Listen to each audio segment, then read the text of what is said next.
Lady leader যিনি হচ্ছেন আমাদের মায়া ম্যাডাম। সোনালী লাইফ ইন্স্যুরেন্স ঢাকা মেট্রোর আয়োজনে ও কক্সবাজার মেট্রোর সহযোগিতায় মরণোত্তর বীমা দাবির চেক হস্তান্তর অনুষ্ঠান অনুষ্ঠিত হয়েছে। সোমবার বিকেলে কক্সবাজার সাংস্কৃতিক কেন্দ্র মিলনায়তনে অনুষ্ঠিত এই আয়োজনে প্রয়োজনীয় কাগজপত্র জমাদানের মাত্র একদিনের মধ্যে সোনালী লাইফ ইন্স্যুরেন্স কোম্পানি লিমিটেডের গ্রাহক মৃত নীলুফা নাসরিনের নমিনি স্বামী আল আমিনের নিকট মরণোত্তর বীমা দাবির চেক হস্তান্তর করা হয়। প্রতিষ্ঠানটির ইউএম ডাক্তার প্রসেনজিৎ চক্রবর্তীর পরিচালনায় এই আয়োজনে অতিথি ছিলেন সোনালী লাইফ ইন্স্যুরেন্সের বিএম ওমর ফারুক, মোহাম্মদ আব্দুল মনির রনি ও ইউএম গাজী মাহফুজ কাশেম।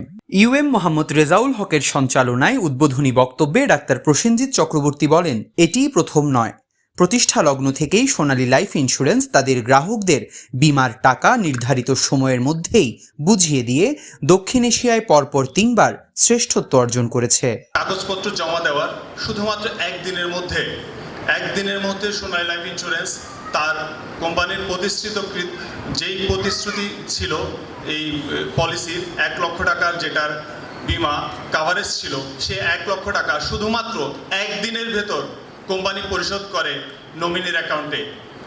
তাহলে আমরা কি অনেকের ধারণা আছে যে ইন্স্যুরেন্স কোম্পানিতে নাকি টাকা রাখলে টাকার পেছনে ঘুরতে হয়, সময় লাগে, কিন্তু আমি দেখেছি, আজকে আমি এতটা বছর ধরে সোনালীর সাথে যুক্ত আছি, এখানে টাকার পেছনে বা কোম্পানির পেছনে ঘুরতে হয় না। কোম্পানি যদি জানতে পারে কোথাও কোনো ক্লায়েন্টের কোনো অ্যাক্সিডেন্ট হয়েছে অথবা কোনো দুর্ঘটনা ঘটেছে, কোম্পানি নিজ দায়িত্বে সেই কার্যক্রম পরিচালনা করে তার নমিনির কাছে এই টাকাটি পৌঁছে দেয়। এটা তখন কোম্পানির দায়িত্ব হয়ে যায়। চেক গ্রহণ করে আবেগে আপ্লুত হয়ে নমিনি আল আমিন বলেন, তিনি ভাবতেই পারেননি যে এত দ্রুত সময়ে সব কাগজপত্রের কাজ শেষ করে তিনি বীমার টাকা বুঝে পাবেন।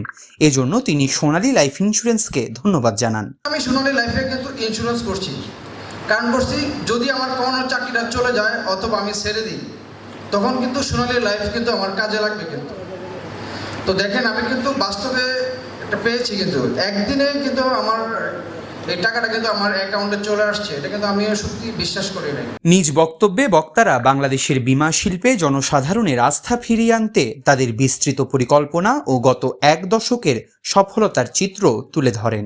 ক্লেম সেটেলমেন্টের এভরি হিস্ট্রি একদম শুরু থেকে। সায়ন্তন ভট্টাচার্য, টিটিএন, কক্সবাজার।